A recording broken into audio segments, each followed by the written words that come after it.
At my sister's wedding, my 8-year-old son grabbed my hand. His face had gone pale, he was trembling. "Mom, we have to leave, right now." I frowned. "What's wrong?" He scanned the room, like he was afraid someone was watching us. Then he shoved his phone into my hand. "Mom, just watch." The moment I saw what was on that screen, my blood ran cold. My sister Lauren had always believed appearances could fix almost anything. A strained relationship could be repaired with the right family photo. A bad financial decision could be softened with a tasteful explanation.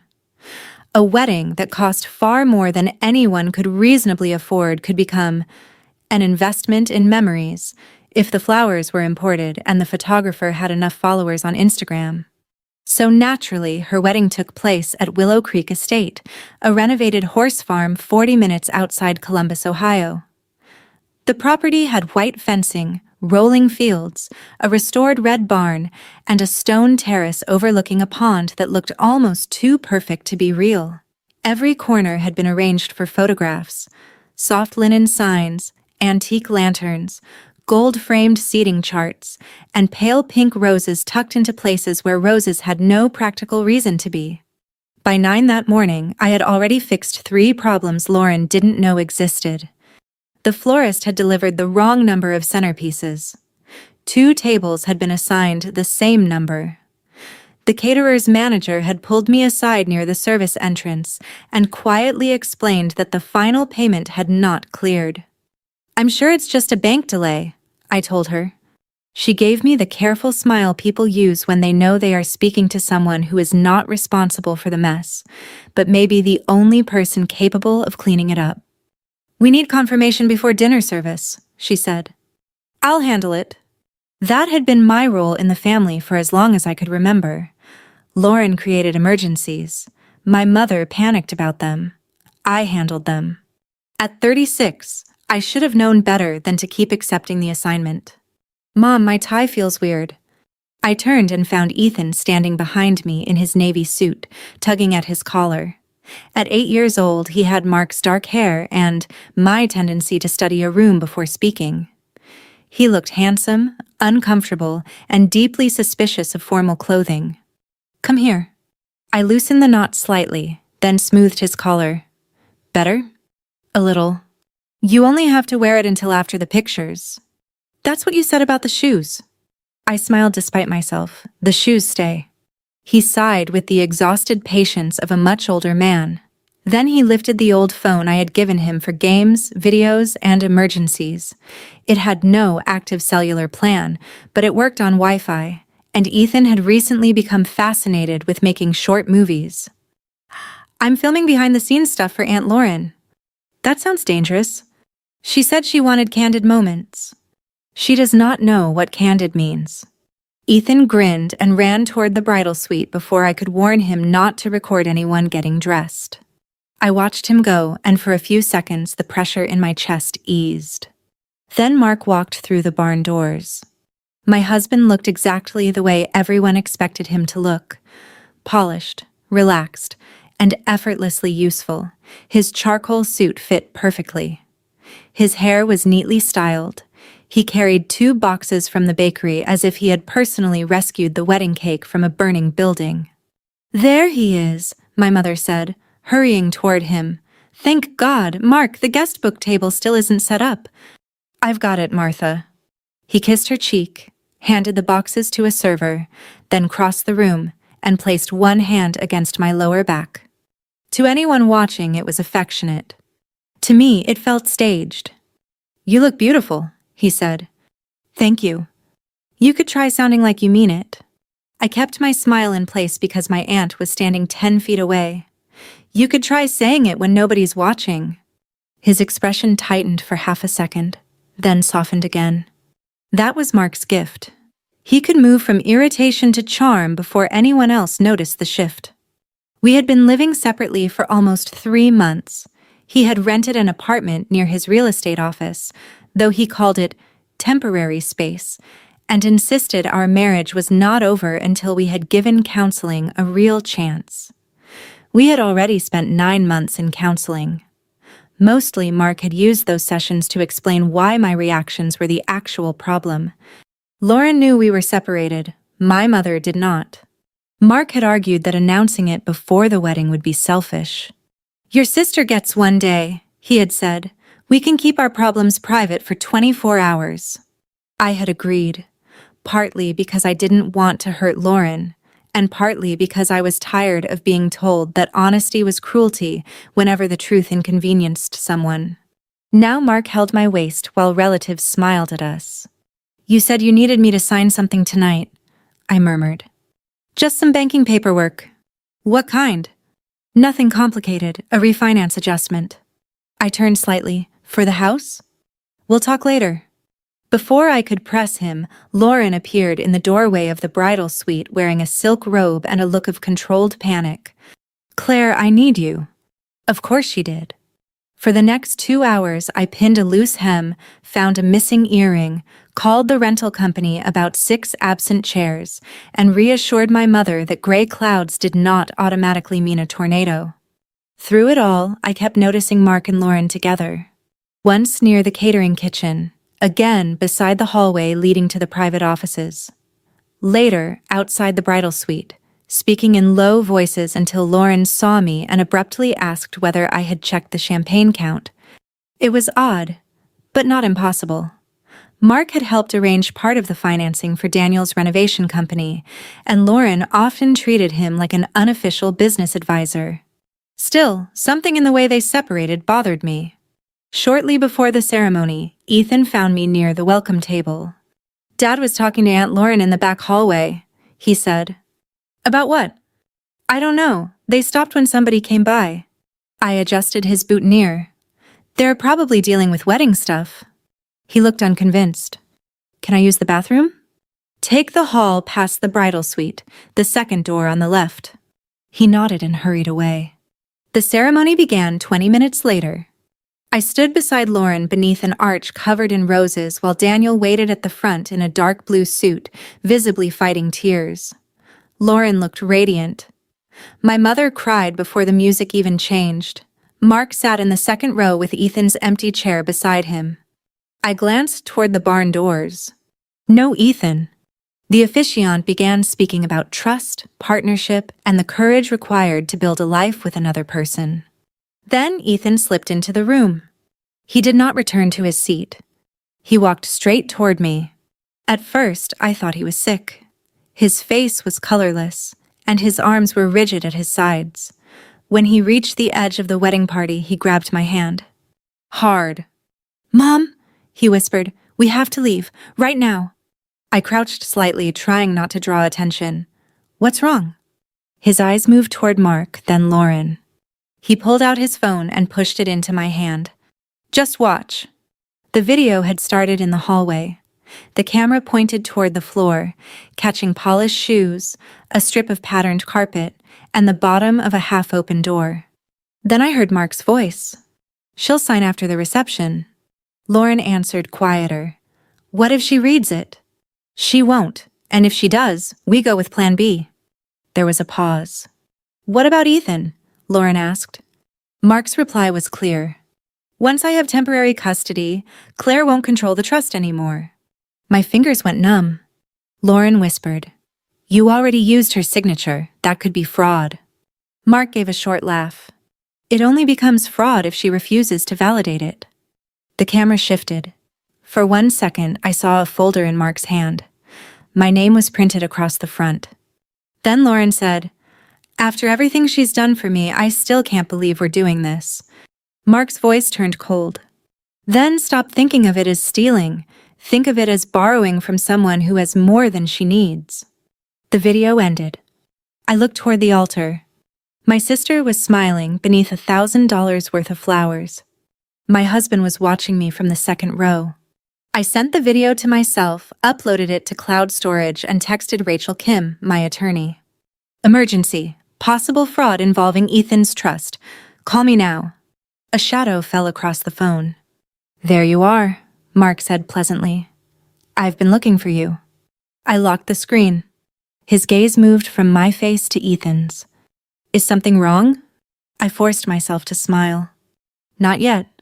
For the next 30 seconds, I forgot where I was. The music, the flowers, the guests. Everything faded into the background. All I could hear was Mark's voice. Once I have temporary custody, not because he wanted to spend more time with Ethan, not because he thought I was an unfit mother, because he wanted control of my son's trust. I looked down at Ethan.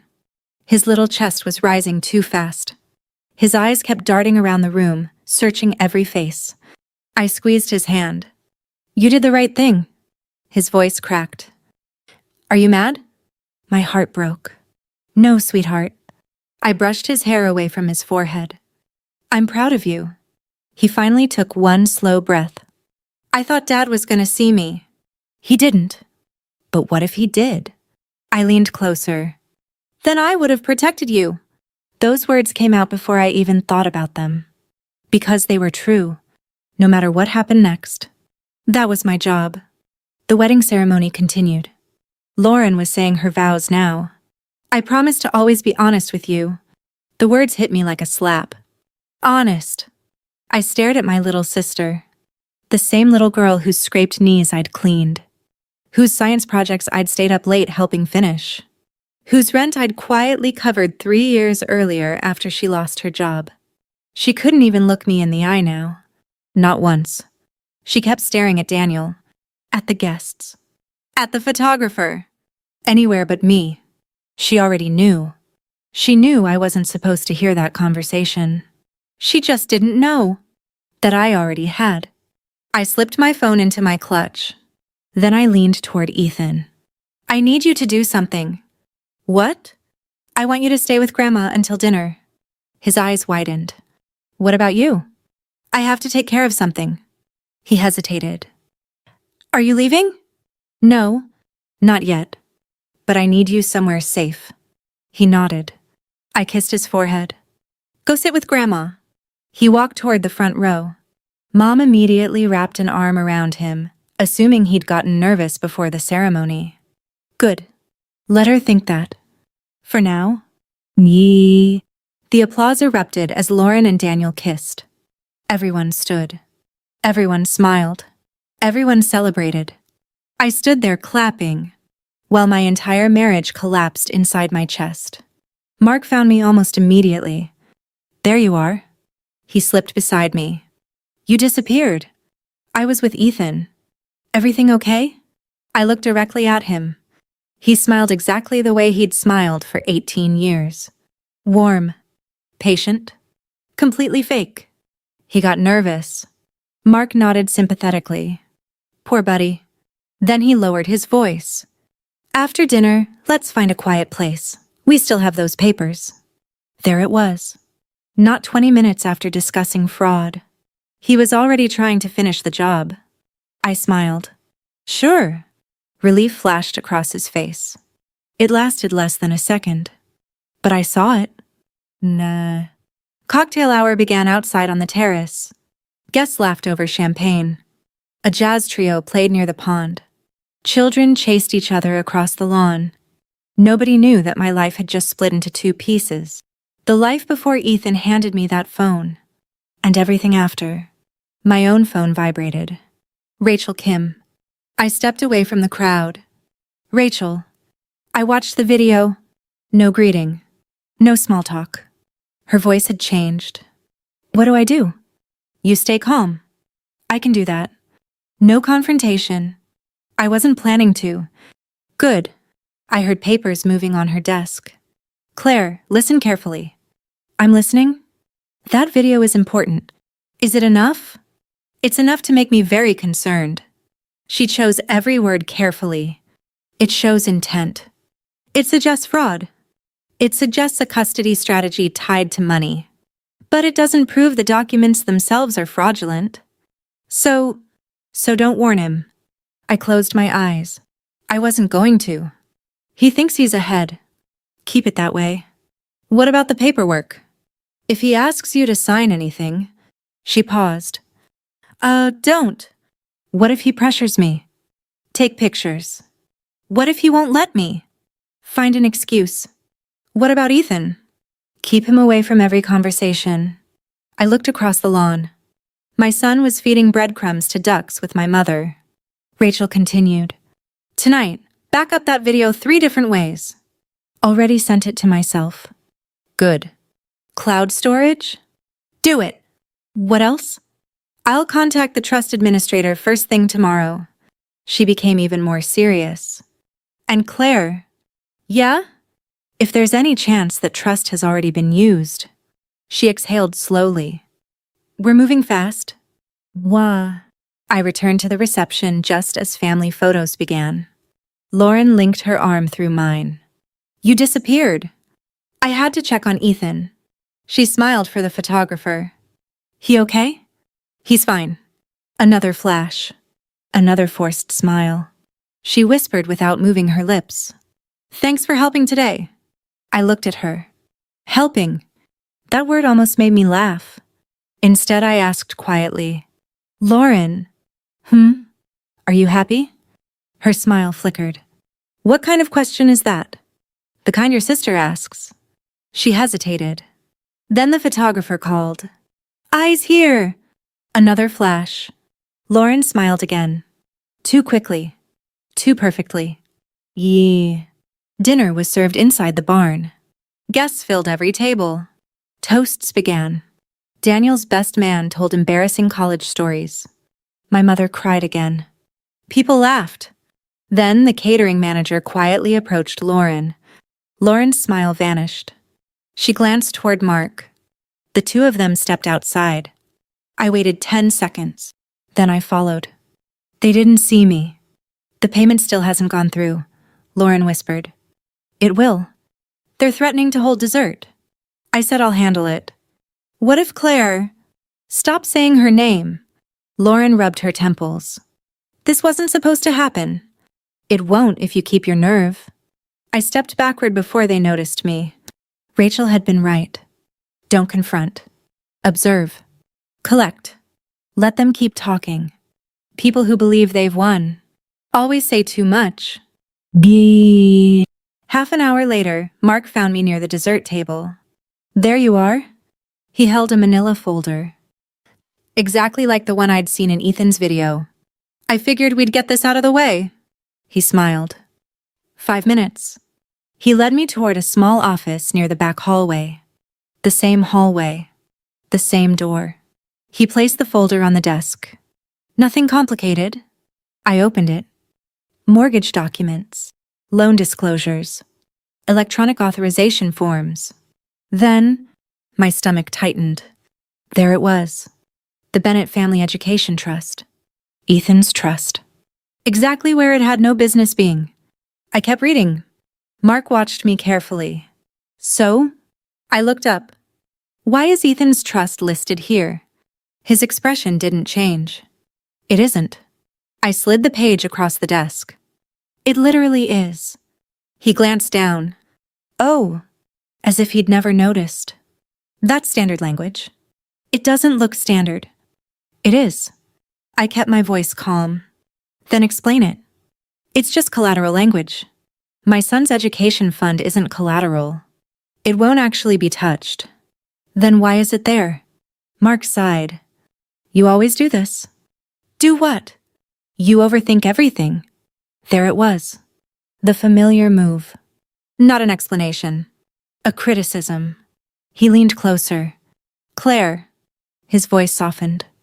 I know things have been difficult. But this helps everyone. I just need your signature.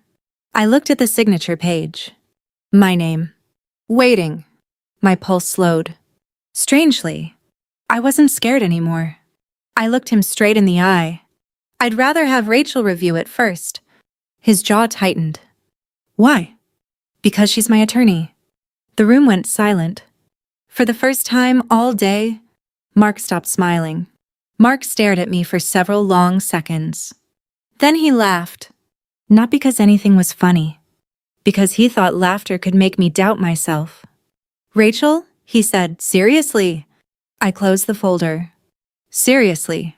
You hired a lawyer without telling me? I hired one 3 months ago. His smile disappeared. For the separation, the muscles in his jaw tightened. I thought we agreed we weren't turning this into a war. I met his eyes. I thought we agreed you wouldn't lie to me. Neither of us spoke. Outside the office, I could hear music drifting through the barn. Someone laughed, glasses clinked. The wedding carried on as if nothing had changed. Mark took a slow breath. You're making this bigger than it is. Then explain the trust. I already did. No, you dismissed it. It isn't being used. Then remove it. It doesn't work that way. I stood. I'm not signing anything tonight. His voice hardened. The deadline is midnight. I guess you'll miss it. You don't understand how much depends on this. I looked straight at him. I think I'm finally starting to. I picked up my purse. As I reached the door, his voice stopped me. If you walk away, I turned. This is going to get ugly. For 18 years, that sentence had worked. Whenever we argued, it was always the same. If I questioned him, things would get ugly. If I asked for proof, things would get ugly. If I refused to apologize first, things would get ugly. Eventually, I had learned that ugly usually meant days of silence, emotional manipulation, or long speeches about how difficult I was to live with. This time, the word meant nothing. I opened the door. I didn't make it ugly, Mark. You did. I walked away. I stayed at the reception another hour. Not because I wanted to. Because Rachel had been clear. Act normal. Don't tip your hand. So I smiled for pictures. I congratulated Lauren and Daniel. I hugged relatives. I even danced once with Ethan because he insisted. For anyone watching, I looked like a sister celebrating a wedding. Inside, I was building a timeline. Every conversation, every document, every lie. I wasn't gathering memories anymore. I was gathering evidence. Nah. By the time Ethan and I got home that night, it was almost 11. He fell asleep in the back seat before we reached the driveway. I carried him inside. His little arms wrapped around my neck, even in his sleep. When I tucked him into bed, he opened one eye. Mom? I'm here. Are we okay? The question nearly broke me. I kissed his forehead. We're going to be. He closed his eyes again. I stood beside his bed for a long time. Then I walked into the kitchen, opened my laptop, and copied the video into 3 different places. Cloud storage, an external hard drive, a secure folder Rachel had shared with me. Only after everything had uploaded did I allow myself to cry. Not loudly. Just enough to let the fear out. Sweetie? Rachel called me at 7 the next morning. I've already contacted the trust administrator. So early? They opened at 8. What did they say? They're checking whether anyone has attempted to use the trust as collateral. I sat down. If they did, we'll know soon. She paused. I also need you to bring me every financial document you've received from Mark in the last 2 years. Everything? Everything. Tax returns, mortgage statements, bank records, retirement accounts, business emails, loan applications. Anything with your signature. I'll start looking. I have a feeling we're not dealing with one bad document. Her voice became very quiet. I think we're looking at a pattern. By noon, my dining room looked like an accountant's office. Folders covered every chair. Old tax returns. Insurance policies. Mortgage paperwork. Closing documents from our refinance. Statements from Ethan's education trust. I hadn't looked at some of them in years, mostly because I'd trusted Mark. He handled the finances. That had been our arrangement. I managed our home. He managed investments. It had seemed practical. Now it felt dangerously naive. I compared signatures. Dates. Account numbers. Something caught my eye. A home equity withdrawal. $38,000. 8 months earlier. I frowned. I had no memory of approving it. I kept digging. Another transfer. $22,000. Then another. $15,000. Each one labeled as business expenses. None of them looked familiar. I called Rachel. I found something. Email it. 5 minutes later, she called back. Claire. Yeah? Did Mark ever own an LLC with Lauren? No. According to these transfers. Papers shuffled. Someone thought he did. Ski. By late afternoon, Rachel had answers. None of them were good. There's an LLC. What? It was registered 18 months ago. My sister. Mark and Lauren are both listed. I couldn't speak. Rachel continued. It received multiple transfers from accounts connected to your household. Why would they? We don't know yet. But that's where we're looking. I leaned back in my chair. Images from the past started fitting together. Lauren calling because she was a little short this month. Mark insisting we postpone replacing our leaking roof. The expensive bridal shower. The luxury honeymoon. The designer dress Lauren claimed she'd gotten on sale. It hadn't been on sale. I'd paid for it. Without ever knowing. The trust administrator finally returned Rachel's call. She called me immediately. They tried. My heart stopped. What? 3 weeks ago. They attempted to list Ethan's trust as secondary security for a commercial loan. I gripped the edge of the table. Did it go through? No. I closed my eyes. Relief flooded my body. Why not? The administrator refused authorization. I blinked. They needed both trustees. Which means they were missing your approval. I whispered. So that's why he needed me to sign. Rachel didn't answer. She didn't have to. Everything suddenly made sense. The pressure. The fake deadline. The folder. The wedding. He hadn't wanted paperwork. He'd wanted my signature. That afternoon, Rachel filed an emergency motion asking the probate court to temporarily suspend Mark's authority over Ethan's trust until the investigation was complete. She also contacted the bank's fraud department. By evening, the trust had been frozen. No withdrawals. No changes. No new loans. For the first time in 24 hours. I felt like I could breathe. See. The next surprise arrived just before dinner. Daniel called. I almost ignored it. Instead, I answered. Hello? His voice sounded exhausted. Claire, I need to ask you something. Okay. Did you contact First National Bank? Through my attorney. A long silence. They froze our business account. I know. They said there's a fraud investigation. There is. Another silence. Finally, he asked, What the hell is going on? I looked out the kitchen window. Ethan was throwing a baseball against the backyard fence. He looked happy. Carefree. Exactly the way an 8-year-old should look. I turned back to the phone. Daniel, I said quietly, did you ever actually watch me sign those loan papers? Silence. Longer this time. Then, no. I closed my eyes. I didn't think so. His breathing changed. Claire, I think someone lied to both of us.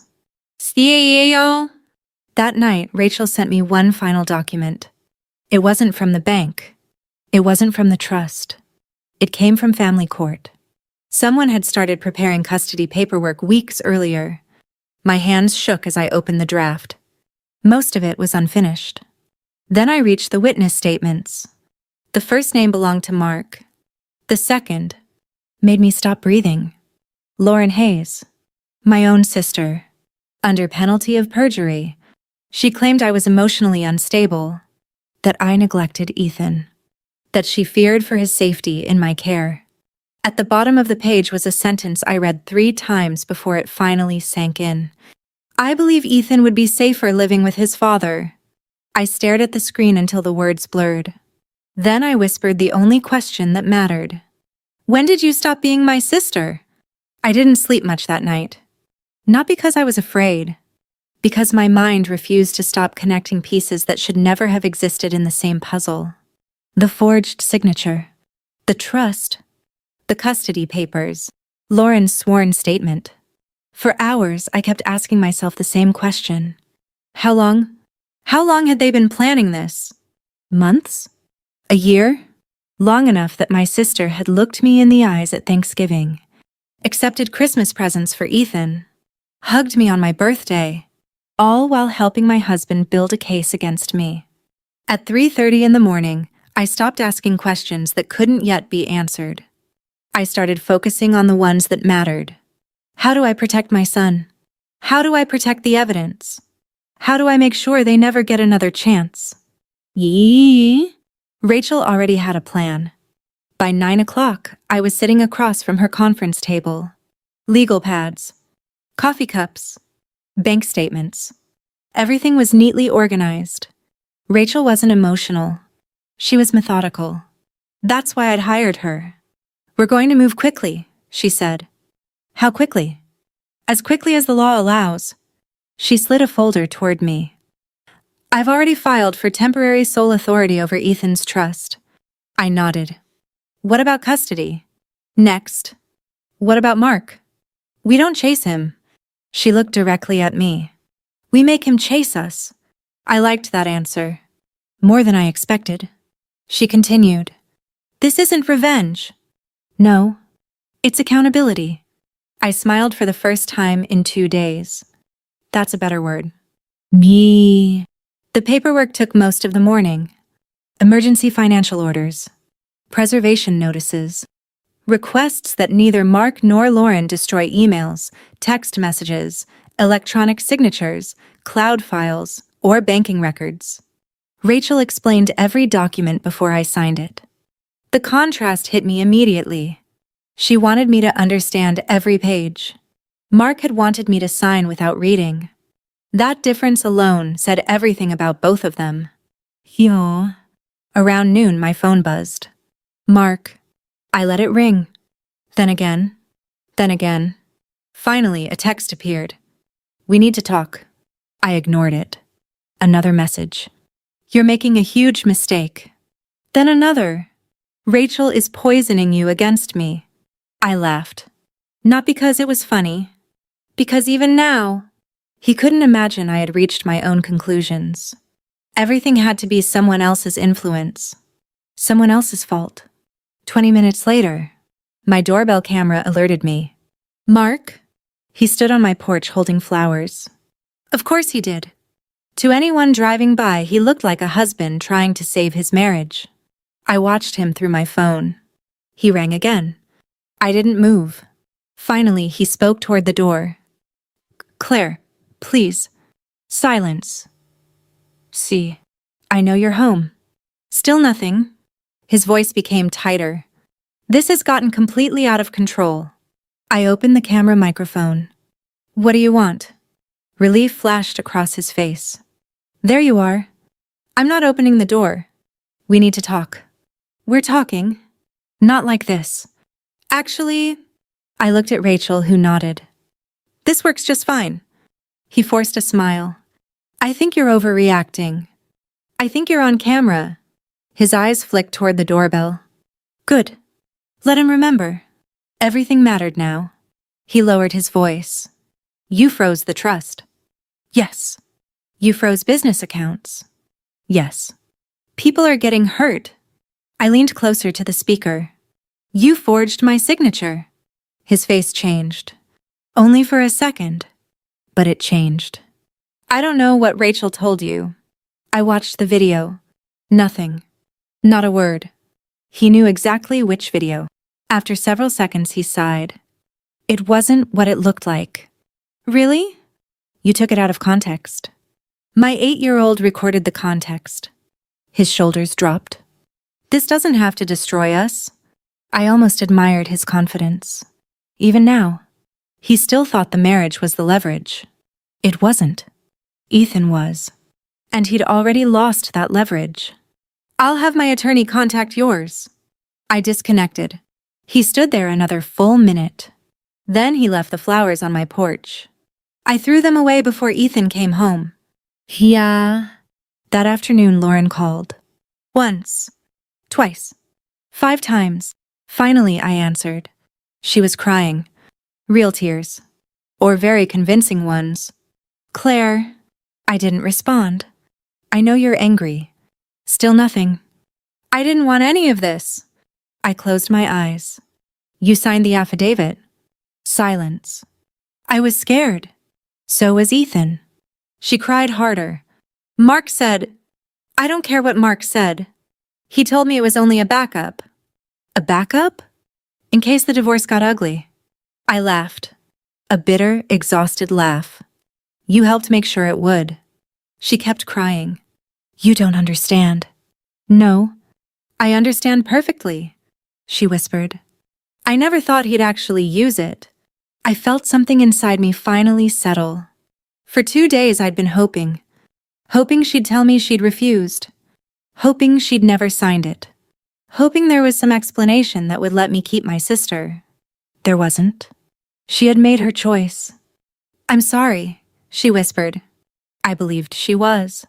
I also knew it changed nothing. I'm sure you are. Can we meet? No. Please. No. I'll fix this. You can't. Another silence. Then she asked the question I'd been waiting for. Can you unfreeze the accounts? There it was. Not. How's Ethan? Not. How are you? The money. Always the money. The caterer hasn't been paid, she whispered. The florist is threatening to sue. Our employees. I interrupted gently. The employees didn't do anything wrong. They'll lose paychecks. That gave me pause. Rachel had warned me about this. Collateral damage. Innocent people. I'll tell my attorney to cooperate on legitimate payroll. Lauren sounded relieved. But not $1 connected to Ethan's trust. Her relief disappeared. Claire. No. The conversation ended there. Later that evening, Daniel requested a meeting. Rachel insisted we meet in her office. He looked terrible. His wedding ring was already gone. I didn't know. Rachel said nothing. Daniel looked at me. I swear, I believed him. Not completely innocent, but not fully informed either. He opened a folder. I found these. Emails. Invoices. Transfer records. Lauren had hidden thousands of dollars in business expenses. Mark had approved every transfer. Daniel rubbed his face. I asked where the money came from. And I let myself believe the answers. Rachel finally spoke. Choosing not to ask is still a choice. Daniel nodded slowly. I know. I've already agreed to cooperate. He looked at me. I'm sorry. I appreciated the apology. It didn't erase the damage. But unlike Mark, Daniel wasn't asking to escape consequences. He was accepting them. That mattered. 3 weeks later, we gathered in family court for the emergency hearing. Mark looked confident. His attorney looked expensive. Mine looked prepared. The judge reviewed financial filings, custody requests, bank notices. Then Mark's attorney stood. Your Honor, Mrs. Bennett is acting out of anger over the breakdown of her marriage. Rachel didn't react. She has frozen legitimate business activity and is attempting to alienate a loving father. The judge looked toward Rachel. She stood calmly. Permission to play Exhibit 7. Granted. Rachel connected her laptop. The courtroom filled with static. Then Ethan's shaky video began. Mark's voice echoed through the speakers. Once I have temporary custody, Claire won't control the trust anymore.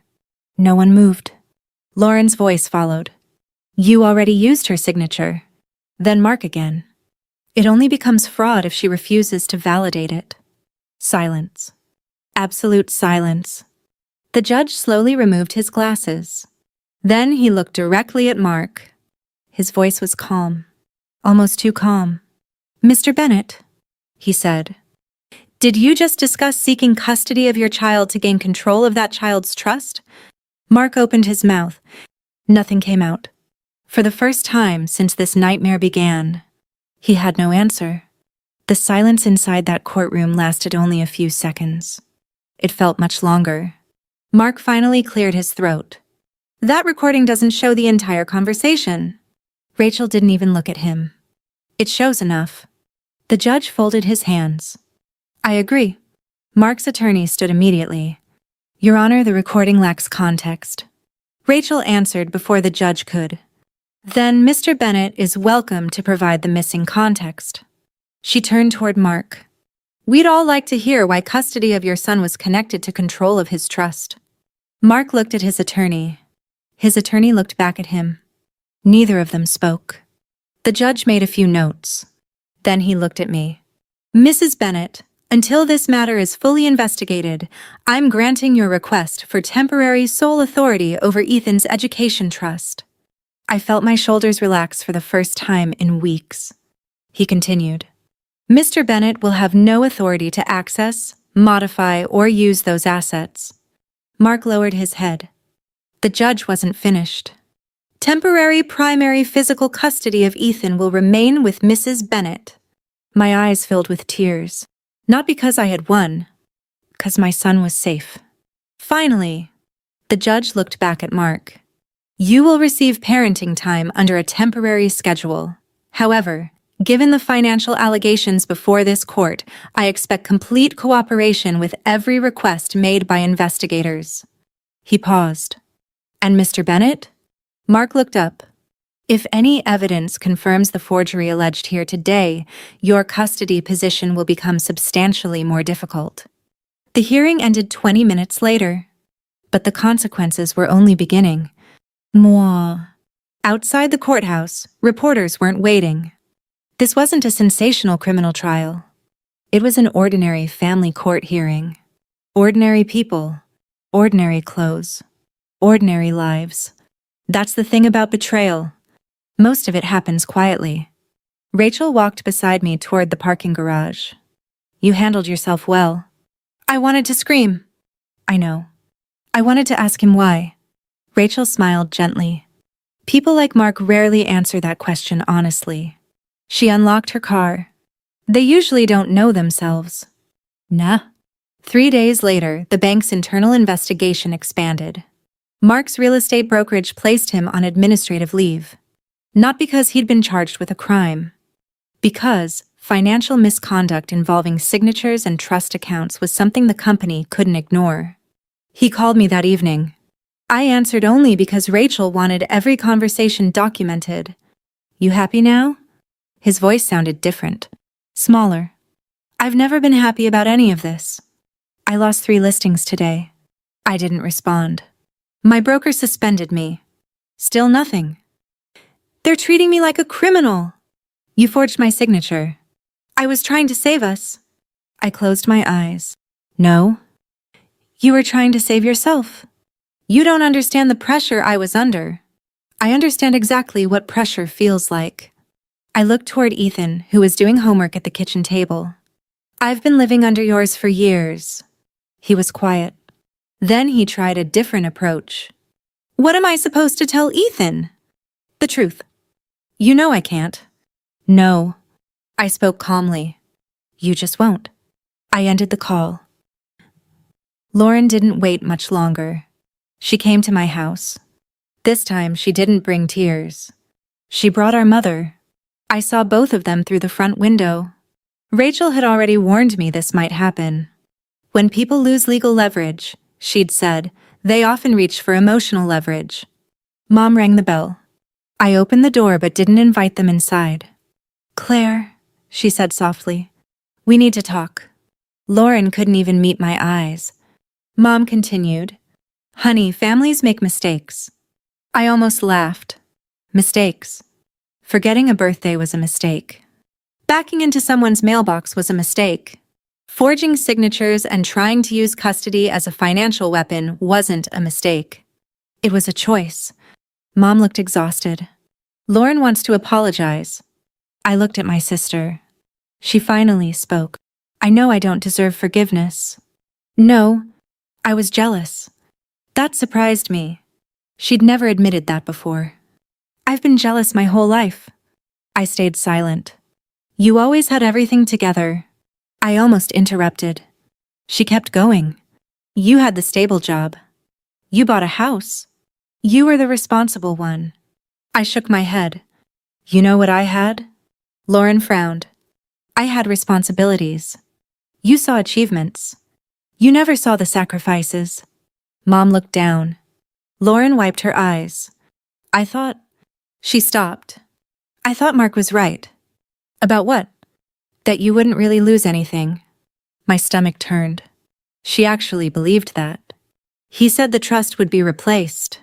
He said it was temporary. He said you'd never even know. I stared at her. And when he started talking about taking Ethan? Lauren broke down again. I told him not to. But you still signed. She nodded. Very slowly. Yes. That single word hurt more than every excuse she'd offered. Because it was honest. Finally, Mom reached for my hand. Can't we fix this? I looked at both of them. I didn't break it. Neither of them answered. I didn't lie. I didn't steal. I didn't try to take someone's child. I stepped back toward the doorway. When you're ready to accept that, I looked at Lauren. Then maybe we can talk about healing. I closed the door. Not because I hated my sister, because boundaries are sometimes the only language people finally understand. A week later, Daniel called again. I'm filing for divorce. I wasn't surprised. I thought you should hear it from me. I'm sorry. I should have asked more questions. His voice sounded older. I kept telling myself Lauren wouldn't lie to me. I know how that feels. He gave a sad laugh. Yeah. We were quiet for a moment. Then he said something that stayed with me. You know what hurts the most? What? I don't even know when she stopped being the woman I married. After we hung up, I realized I'd asked myself almost the same question. Not about a spouse. About a sister. Yeah. The official findings came 2 weeks after the hearing. The bank concluded there was probable evidence of fraudulent documentation. The matter was referred to state investigators. Mark's brokerage terminated his employment. His professional license was suspended pending review. Rachel called me the moment the notices became public. One more thing. What? The prosecutor has offered preliminary discussions. For criminal charges? For a plea agreement? I sat down. What does that mean? It means if Mr. Bennett accepts responsibility early, cooperates fully, and agrees to restitution, he may avoid a lengthy prison sentence. I stared out the window. The maple tree in our front yard had begun turning red. Summer was ending. Everything was changing. Rachel hesitated. There's a condition. I figured. He wants your support. My support? He wants you to write a letter asking the court for leniency. I almost smiled. Even now, after everything, Mark still believed I would rescue him. The same way I always had. Cover the bills. Smooth things over. Explain away the damage. Carry the weight. My phone buzzed. A text from Mark. Do it for Ethan. He needs his father. I read it twice. Then I looked toward the backyard. Ethan was laughing as he threw a tennis ball for our old Labrador. He deserved a father. One who protected him. One who told him the truth. One who never saw him as a bank account with a heartbeat. I opened a blank document. I began to write. Not the letter Mark expected. The one Ethan deserved. I spent nearly 3 hours writing that letter. Not because I didn't know what I wanted to say. Because I wanted to be absolutely certain I wasn't writing it out of anger. Anger fades. Court records don't. Every sentence would become part of the permanent record. Not just for Mark, but for Ethan someday, if he ever decided to read what happened between his parents. I deleted more paragraphs than I kept. At one point, I realized I had written an entire page about my own pain. I erased all of it. The case wasn't about me anymore. It never really had been. It was about protecting a little boy who had trusted the adults in his life to keep him safe. Only one of us had done that. When I finally finished, I emailed the letter to Rachel. She called 15 minutes later. I've read it. And? You surprised me. I surprised myself. She was quiet for a moment. You didn't ask the court to punish him. No. You also didn't ask the court to forgive him. No. You simply asked the court to hold him accountable. That's all I've ever wanted. Rachel let out a slow breath. This is the strongest letter you could have written. The sentencing hearing took place almost 3 months after Lauren's wedding. By then, autumn had settled over Ohio. The trees outside the courthouse burned with shades of orange and crimson, beautiful enough to make you forget that winter was already on its way. Mark looked older than I remembered. He had lost weight. The confidence that had once filled every room before he entered it had vanished. For the first time since I'd known him, he looked like a man who understood consequences.